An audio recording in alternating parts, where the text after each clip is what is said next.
Hey guys, so in this video you will learn how to define the set of points that you will use on the day number 2. This is the last part that you have to finish for this first day. So the first thing that we have to do is to open GeoGebra. So we will write here in the browser GeoGebra, like that, in that way, GeoGebra. And you will select this first page that is the GeoGebra welcome page. So there we have.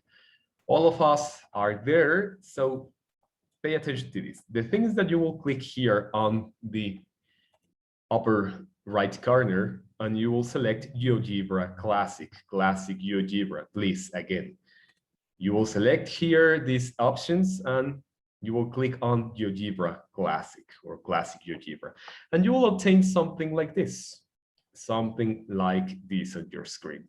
So if you remember, we have a set of points previously, the table that you have worked in Excel. The thing is that we want to copy that information into this program in order to obtain a set of points here. The objective is to have a set of points here on this Cartesian plane. So this is the way that you will do that. Look at this. You will click on this option that is on the upper right corner.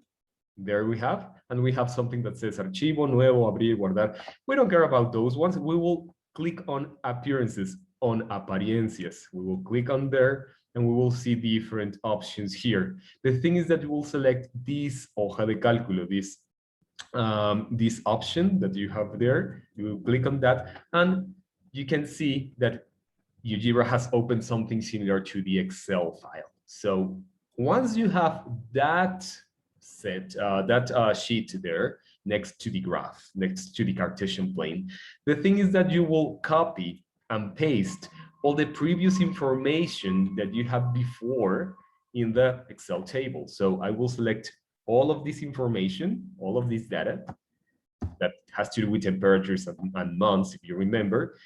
I will copy that and I will paste that information into the GeoGebra application. There we have. So we will want to paste the information there. Control V. There you have. So we have here all the data that we have previously on the Excel worksheet.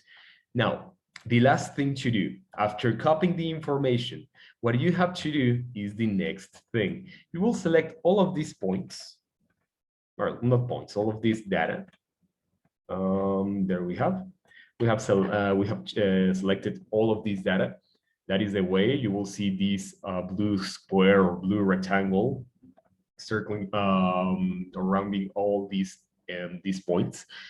Once you have selected all these points, you will click on this option, the option that has to do with the number 1, number 2. You will click on that one, and you will say that you want to create a list of points. You want to create a list of points. You will click on that.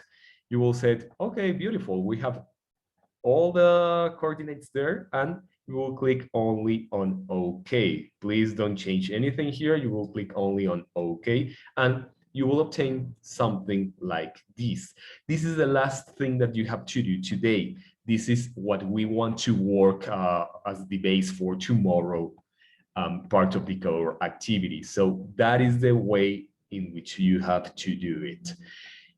Once you have obtained these points, you will select this option here. You will click on these 3 dots and you will set that you want to close this table in order to have only the set of points that we have obtained previously. And the objective here is to make a screenshot of this image of this Cartesian plane in order to paste this screenshot into your presentation of PowerPoint. So that is what we have to do. This is the last part of the first day of the core activity, and that's all for today.